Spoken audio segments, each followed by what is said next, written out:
Assalamualaikum warahmatullahi wabarakatuh. Pemirsa PON TV dimanapun Anda berada, senang sekali saya Ari kembali menjumpai Anda di program Skak Solusi Kota Kita.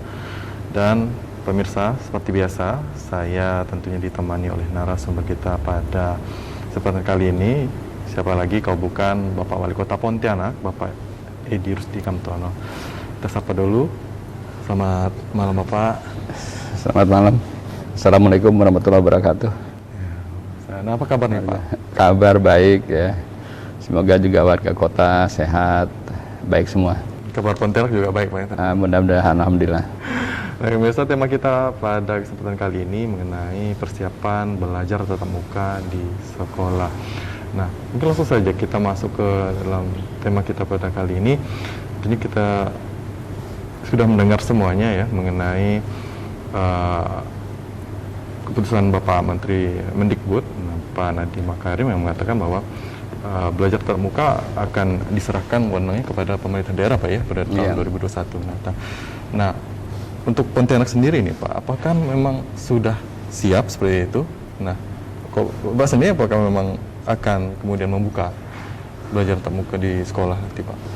Kota Pontianak khususnya. Iya, jadi sejak Maret ya, pertama kali COVID-19 di Pontianak ada ya, sampai saat ini kita memang tidak mewajibkan siswa untuk belajar di sekolah tatap muka ya. Bahkan bukan hanya tidak diwajibkan tapi melarang.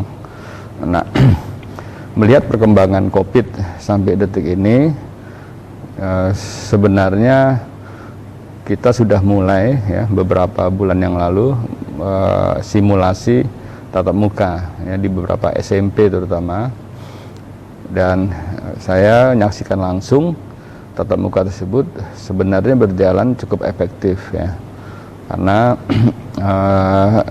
sudah mengikuti protokol kesehatan.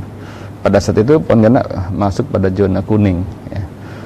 Nah, bahkan kita berharap siswa-siswa ini menjadi siswa-siswa yang tangguh terhadap COVID-19. Tentu sejak Maret juga dalam evaluasi kita belajar yang sekarang lebih didominasi dengan online ya, dengan virtual atau daring, itu ada plus minus gitu ya. Ada keluhan lah pada orang tua atau siswa yang mengeluhkan tentang pertama masalah pulsa, kedua masalah jaringan, terus ada perilaku yang berubah kayak yang selama ini secara rutin Senin sampai Jumat misalnya ke sekolah pagi, pulang terus berkomunikasi dengan bersosialisasi dengan teman-temannya, dengan guru, harus sejak COVID harus di rumah, bahkan dibatasi. Tetapi setelah bulan-bulan Juli relaksasi sudah kita perhatikan kondisi masyarakat sudah ingin kembali seperti normal, dan kita lihat juga banyak anak-anak juga yang ada keluar ya, ke warung kopi, keluar ketemu temannya dan lain sebagainya. Nah, disitulah kita melakukan simulasi tatap muka. Nah, 2 minggu terakhir Pak Menteri Pendidikan dan Kebudayaan menyampaikan bahwa tahun ajaran baru 2021 ya, dimulai Januari, silahkan daerah yang ingin melaksanakan belajar tatap muka seperti biasa, tapi harus taat dengan protokol kesehatan. Nah, intinya pemerintah kota siap, kita sudah membuat rancangan-rancangan, tinggal melengkapi, memonitor atau mengecek kondisi sarana prasarana yang tersedia di sekolah ya. Kedua, mengatur sistem belajar mengajarnya, terutama terhadap jumlah siswa yang bisa diizinkan untuk di suatu ruangan. Kalau kemarin kita simulasi separuhnya, kalau siswanya misalnya kemarin itu ada 30, kita 15 dijarakkan atau direnggangkan. Nah, sehingga yang selanjutnya juga sarana lainnya seperti nanti kita harus sekolah harus menyiapkan termogan. Bahkan beberapa sekolah saya lihat sudah secara otomatis. Jadi begitu kita lewat cukup mendekatkan wajah, itu suhu tubuh kita sudah termonitor. Yang kedua, tempat cuci tangan itu diperbanyak dan dipastikan airnya ngalir ada ya, serta sabunnya ada gitu. Jadi sehingga di setiap titik anak-anak terbiasa dengan asal merasa bersentuhan atau apa cuci tangan. Terus yang ketiga, masker ini selain diwajibkan siswa untuk menggunakan bawa dari rumah, juga di sekolah juga harus ada masker cadangan. Jadi suatu waktu kalau misalnya siswa rusak maskernya atau kelupaan, bisa diberikan masker cadangan. Tapi yang tidak kalah penting adalah bagaimana perilaku dengan lebih bersabar dan bisa disiplin untuk tidak melakukan kontak fisik secara langsung ataupun bicara pada saat bicara tidak dengan menggunakan masker misalnya, apalagi dengan jarak yang dekat. Nah, terus kantin sekolah juga harus kita jaga menjadi kantin yang sehat. Ini sebenarnya kunci daripada protokol kesehatan yang harus dipatuhi.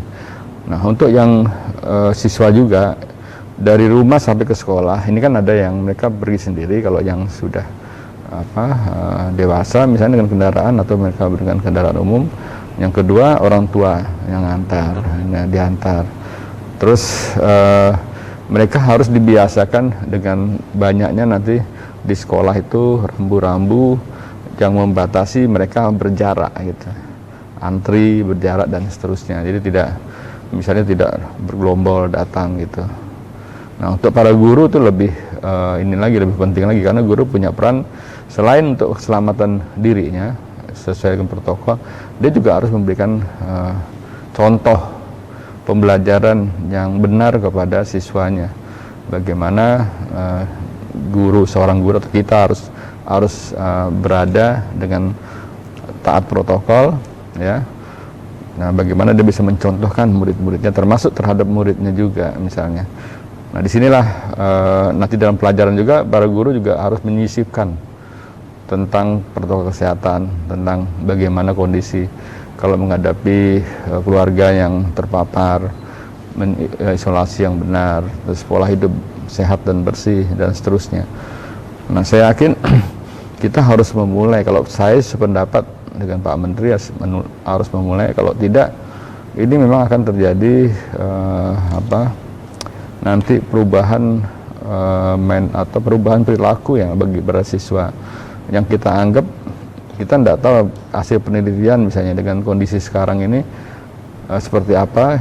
Nah, ini kita belum tahu, tapi kalau saya mencermati memang ada positif negatifnya, dan cenderung anak-anak ini memang tidak terawasi secara langsung, cenderung mereka tidak disiplin ya dalam menggali atau ingin mendapatkan pengetahuan. Kalau di sekolah kan mereka ada yang disegani, ya, misalnya gurunya, kepala sekolahnya atau teman-temannya, sehingga cenderung mereka lebih disiplin lah. Tapi kalau di rumah, nah ini yang kita susah. Sehingga untuk mengembalikan dari kondisi yang sekarang bebas di rumah gitu misalnya, dia harus kembali ke disiplin. Ini memang juga memerlukan waktu dan kesabaran. Nah, harapan kita apa yang diinginkan oleh Pak Menteri, misalnya kita semua lah warga Indonesia, khususnya warga Kota Pontianak, ini bisa terwujud. Oke, kita tahan dulu Pak. Nah, kita akan lanjutkan lagi pemirsa usai jeda berikut. Jadi tetaplah di Skak Solusi Kota Kita.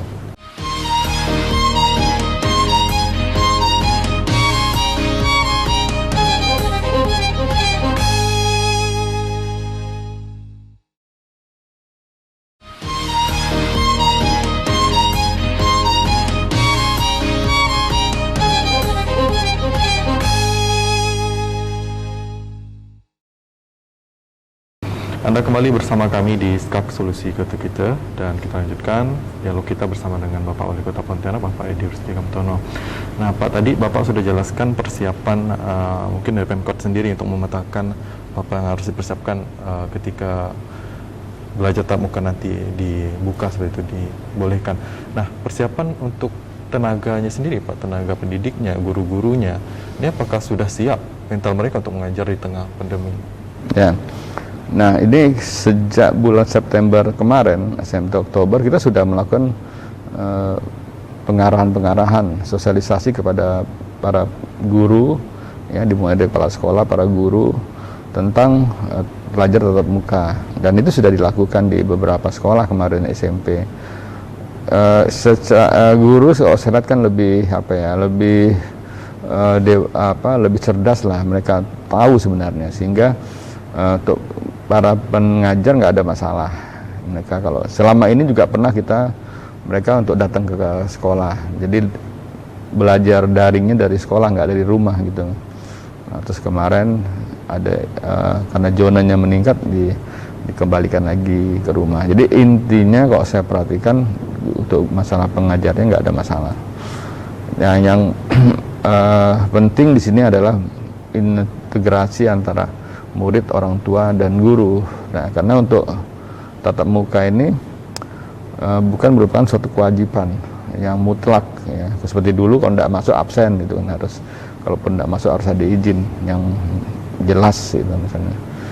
Kalau sekarang tidak, jadi harus ada kesepakatan antara dinas pendidikan, dalam hal ini pemerintah, terus komite mewakili orang tua murid, nah terus orang tua murid itu sendiri, ya. Jadi kalau misalnya orang tua tidak berkenan, itu tidak bisa dipaksakan.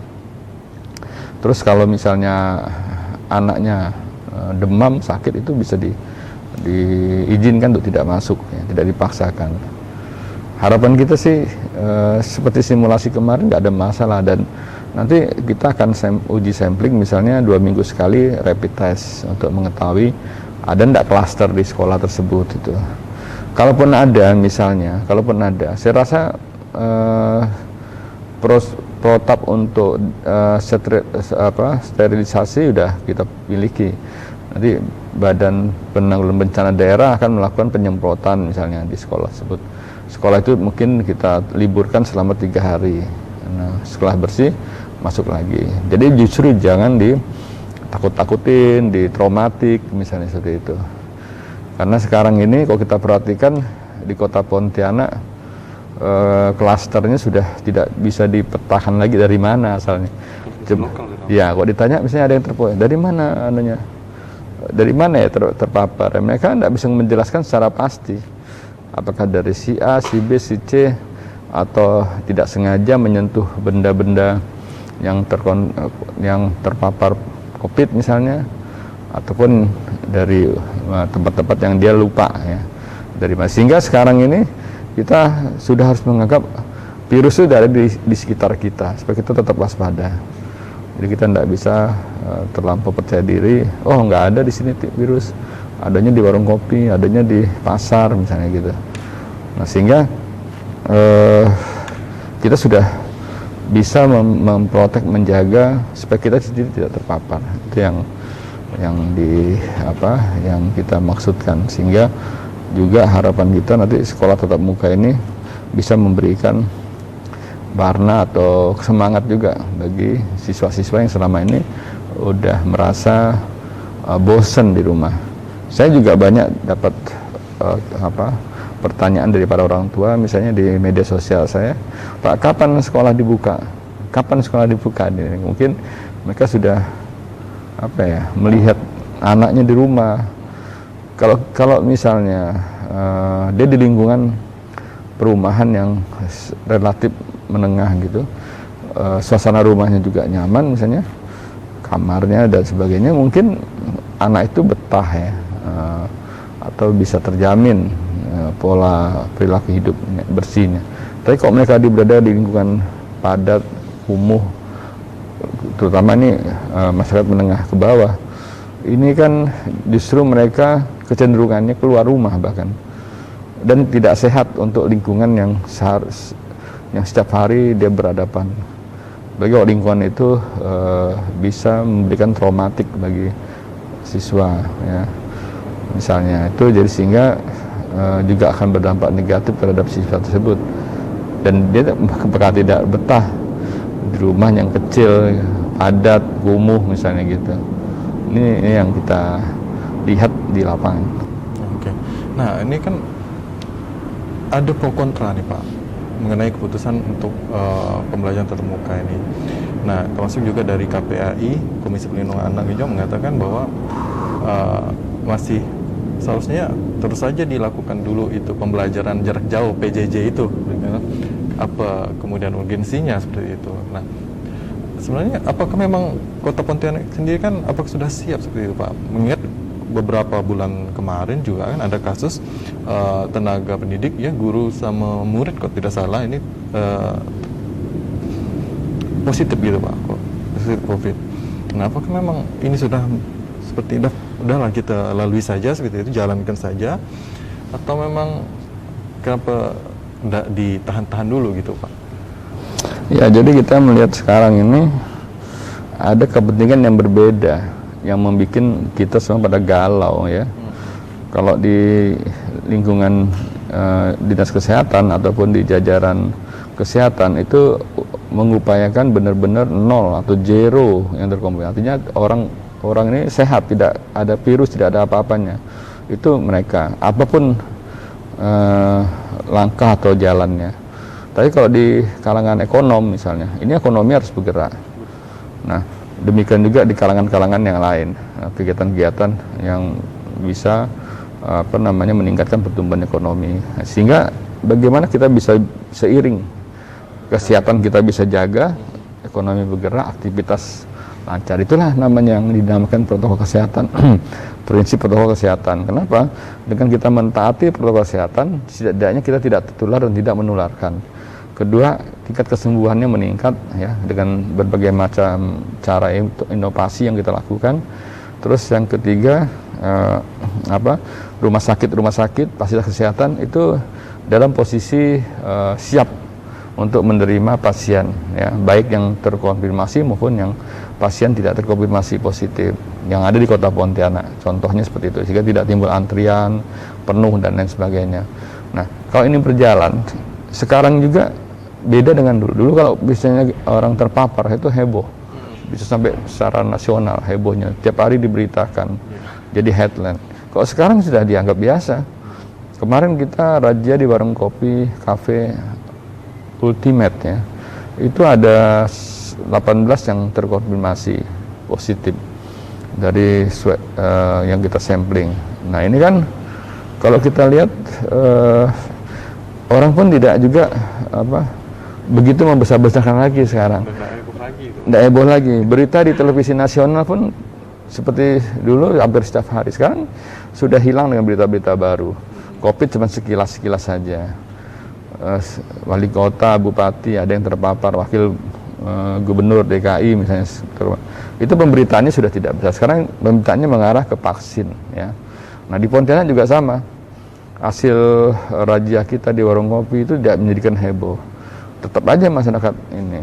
Tapi kan kita tidak mungkin juga membiarkan kebablasan gitu bebas. Ya, kita pemerintahan tim Satgas sesuai arahan Mendagri, arahan Presiden, kita harus bisa mengendalikan COVID ini. Karena ini berkaitan juga dengan masalah selain masalah kesehatan, masalah ekonomi, termasuk keselamatan bangsa dan kebanggaan ataupun harga diri bangsa kita terhadap dari bangsa luar ya. Bagaimana kita bisa menangani suatu goncangan cobaan pandemi dengan baik, sukses.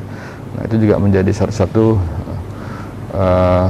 motivasi kita untuk terus berbuat menangani COVID ini. Bergerak maju terus Pak. Iya. Baik Miftah, kami akan kembali usai jeda, tetaplah di SKAK Solusi Kota Kita.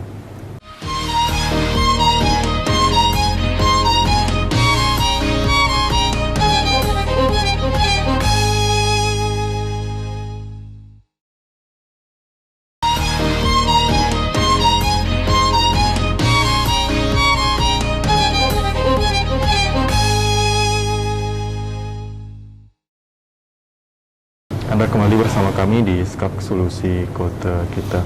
Kita lanjutkan dialog kita bersama dengan Bapak Wali Kota Pontianak, Bapak Edi Rusdi Kemtono. Nah Pak, berarti dengan kata lain Bapak siap ya Pak ya? Nanti pasti akan membuka atau belajar tatap muka tentunya di semua sekolah Pak. Ini pembukaannya nanti apakah jenjangnya tersendiri Pak? Apa SMA dulu atau SMP dulu?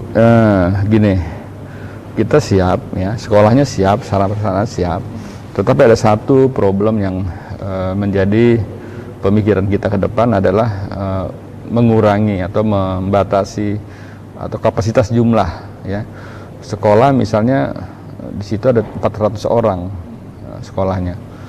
Sementara kita harus menjaga jarak sehingga setidak-tidaknya separuh atau paling kecil misalnya 2/3 harus kita kurangi ya.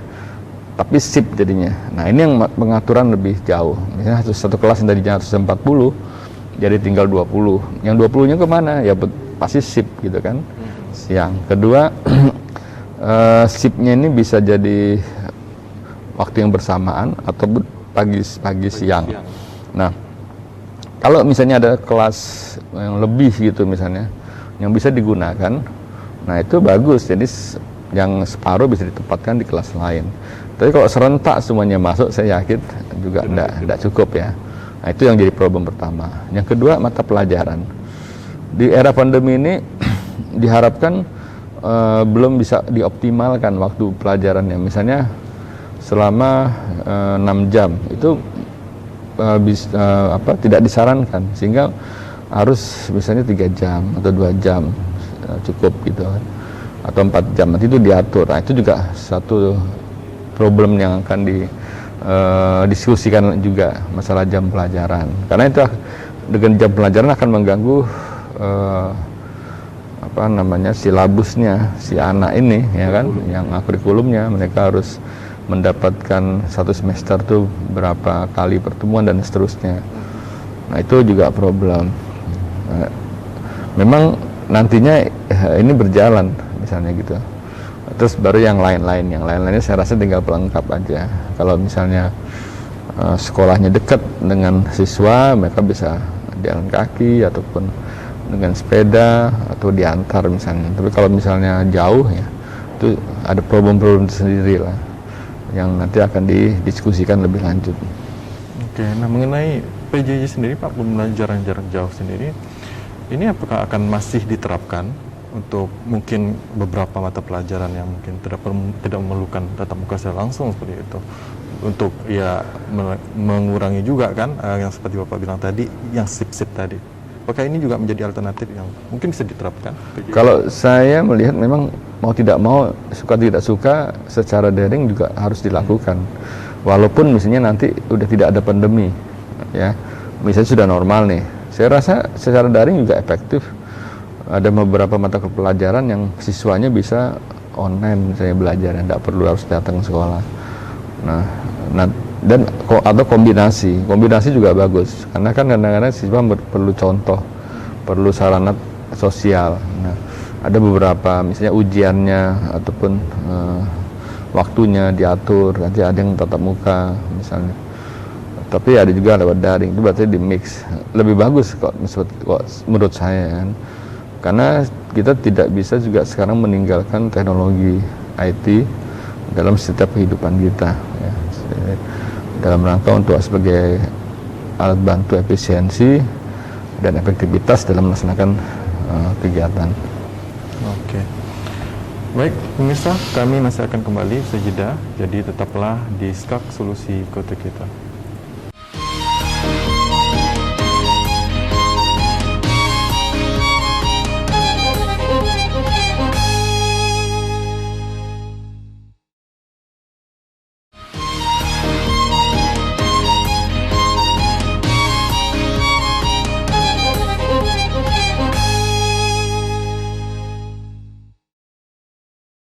Terima kasih Anda masih bersama kami di Skak Solusi Kota Kita. Baik, kita lanjutkan pemirsa, di mana tadi juga Pak Edi sudah bilang bahwa memang ada problem yang harus dibenahkan terlebih dulu Pak ya, termasuk dengan mungkin rencana atau rancangan jam belajarnya kapan seperti itu. Nah, untuk jenjangnya sendiri nih Pak, kan ada PAUD, ada SD, ada SMA seperti itu. Ini apakah serentak akan dibuka di Kota Pontianak sendiri? Saya sih berharap semuanya bisa berjalan ya, karena menghadapi di awal tahun 2021 ini, kita ada semangat baru, tahun baru, semangat baru, terus energi baru, itu kita tetap berjalan. Nah, tapi kan kita arahkan kesiapan-kesiapan yang menjadi mutlak, menjadi persyaratan utama. Tadi kan saya bilang kan, pertama adalah sarana prasarananya harus benar-benar dijamin, bisa diatur sedemikian rupa supaya sesuai dengan protokol kesehatan. Yang kedua, orang tua, para guru, muridnya sendiri sudah mempunyai mental yang siap untuk belajar dengan protokol kesehatan. Kita nih yang paling susah nih membiasakan diri protokol kesehatan. Misalnya kita aja kalau ketemu yang biasanya kita harus salaman, sekarang udah salamannya udah enggak pegangan lagi, misalnya dengan cara ini udah berubah-ubah. Ini kan hal yang susah. Terus kita kalau murid di sekolah ketemu orang tua atau guru harus cium tangan misalnya gitu. Ternyata kita harus mengajarkan anak-anak kita tidak boleh cium tangan. Ini kan bahaya juga misalnya. Jangan salaman dan ciuman, nanti kan terbawa terus. Karena anak-anak ini sebenarnya sudah harus dididik dengan akhlakul karimah yang baik ya, sopan santun, menghargai, apalagi pada orang tua, gimana dia harus hormat, seperti itu kan. Sementara COVID mengajarkan tidak boleh ya berdekatan, tidak boleh bersalaman, apalagi sampai cium tangan dan cipika-cipiki misalnya seperti itu. Nah itu juga tantangan-tantangan yang jadi berat ya. Nah terus kita bedakan antara PAUD atau TK dengan SD dan SMP kalau di kota. Kalau SMP relatif masih bisa diingatkan ya, karena sudah remaja. Tapi kalau SD ini yang kelas 1 sampai kelas 4 beda dengan yang kelas 5 sampai kelas 6 misalnya. Mungkin agak nanti kita lihat tingkat kedisiplinan dan keamanannya. Nah, kalau yang PAUD rata-rata umurnya 3 sampai 6 tahun gitu. Itu juga apalagi masih kecil, tapi mereka membutuhkan langsung karena pembelajarannya lebih ke arah bermain, taman bermain, sehingga dia akan lebih senang kalau berhadapan dibandingkan dengan daring. Dia pasti tinggalkan, kecuali kalau game disuruh pilih, dia lebih pilih game. Nah ini nanti kita lihat kondisi masing-masing sekolah.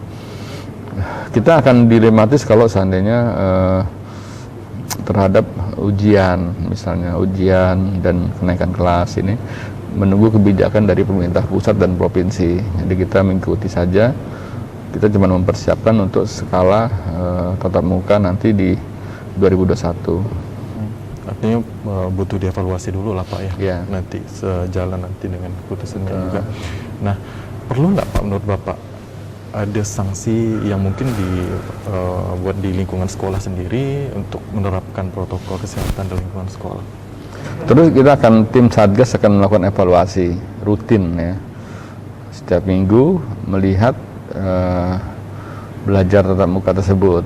Nah, yang kedua melakukan secara random, sampling random untuk dites swab ataupun di rapid. Nah, kalau ada siswa atau ada guru atau yang ada di sekolah tersebut terkonfirmasi, kita harus cepat ambil langkah-langkah ya. Yang OTG diminta isolasi ya, terus disterilisasi dengan desinfektan dan dipastikan sekolah tersebut bebas virus. Nah, baru boleh masuk lagi, minimal 3 hari itu tutupnya ya. Nah baru masuk lagi. Oke, baik pemirsa. Baik pemirsa, kami akan kembali di segmen terakhir, jadi jangan beranjak dulu, tetaplah di SKAK Solusi Kota Kita.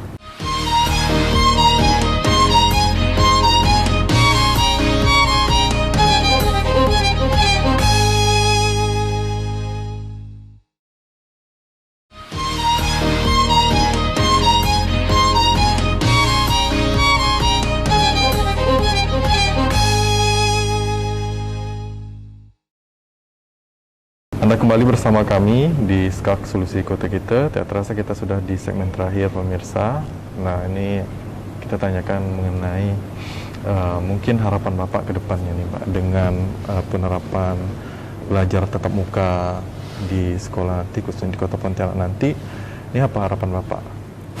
Harapan pertama tentu diharapkan siswa-siswa ini mendapatkan ilmu pengetahuan dan kecerdasan serta wawasan yang baik ya tentang ilmu yang atau pembelajaran yang didapatkan di sekolah ya.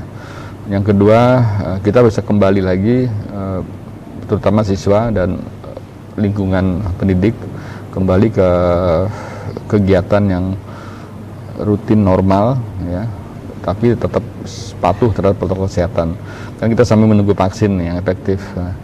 Yang ketiga, aktivitas masyarakat ini bisa memberikan imunitas yang baik, yang kuat ya terhadap anak-anak didik kita terutama yang tangguh, sehingga nanti akan dihasilkan siswa ataupun murid atau generasi yang menjadi harapan kita, generasi yang cerdas, sehat, kuat, unggul ya, dan inovatif, serta generasi yang nanti bisa membanggakan keluarga, bangsa dan negara. Nah, cerita COVID mudah-mudahan cepat berlalu dan menjadi satu cerita sejarah ya yang sama-sama kita alami, tetapi kita tidak akan bangkit dari keterpurukan selama pandemi COVID ini, sehingga cita-cita mensejahterakan atau tingkat kebahagiaan warga ini terus meningkat. Dan pesan saya juga kepada para orang tua untuk juga ikut membantu proses new normal ini atau perubahan hidup baru, kebiasaan baru dalam menghadapi COVID ini. Jadi silahkan orang tua menilai atau memberikan masukan pendapat, karena tatap muka ini kan tidak wajib ya, wajib 100%. Kalau orang tua tidak setuju juga dibolehkan. Nah, tapi percayalah bahwa pemerintah kita akan berupaya untuk menjadikan anak-anak didik kita anak-anak yang bisa unggul di masa depannya. Artinya yang perlu kontrol nanti Pak ya, pada saat penerapannya nanti, seperti itu. Baik, terima kasih Pak Edi telah memberikan waktunya bersama kami di sini, berdialog bersama kita di sini. Dan pemirsa, tidak terasa waktunya kami untuk pamit undur diri. Dan akhir kata saya Ari beserta kru yang bertugas kami undur diri dari hadapan Anda. Selamat malam dan sampai jumpa.